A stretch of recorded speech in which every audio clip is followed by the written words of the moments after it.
Good evening.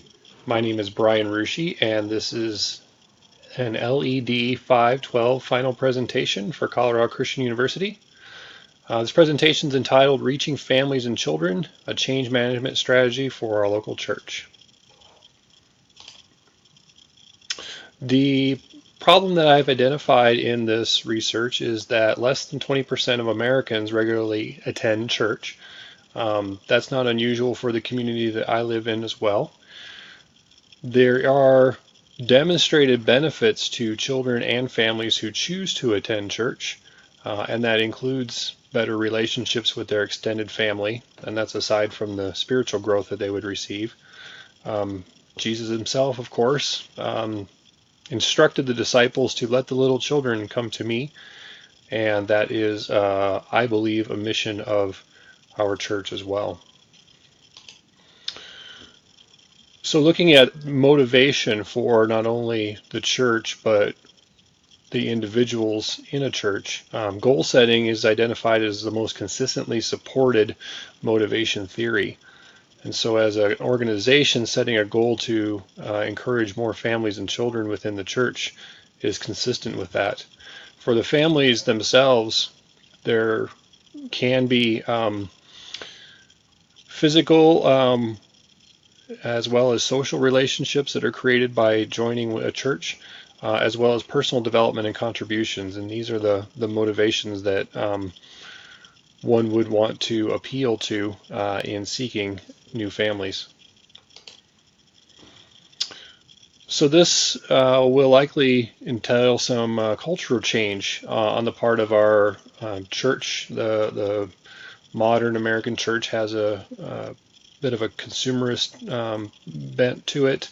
That's consistent with the culture that we live in, but is inconsistent with disciple-making culture that Jesus calls for.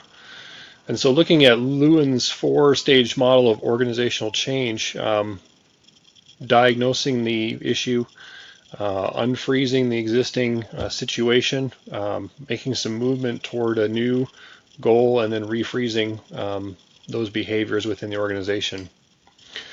To elaborate on that a little bit more, I've identified collaboration as a need for our congregation, for the congregation to diagnose and assess the issue of families' inclusion in our church. The unfreezing stage will likely generate conflict, and there is the identification of different management styles for conflict depending on who is in conflict.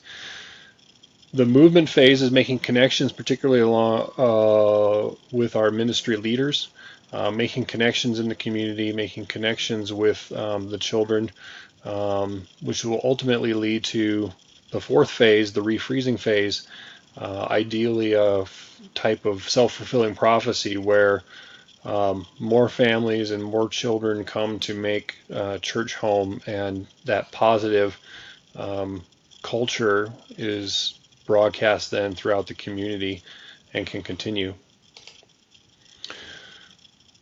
Quickly reframing the biblical perspective. Teaching the children is a directive from the Old Testament to train up a child in the way he should go, and when he is old, he will not turn from it. Many studies suggest that that is in fact true. The kingdom of God belongs to such as these, our little children, as Christ said. And lastly, the love of our neighbors in the local community. The entire law, of course, being summed up, as Paul said, in loving your neighbor as yourself. That concludes my presentation on organizational change with a real-life scenario. I hope this video is instructive and encourage anyone who is interested to visit a little bit more about this and hopefully to see, to demonstrate the benefits of this course, this organizational change course, in my local church context. Thank you for listening.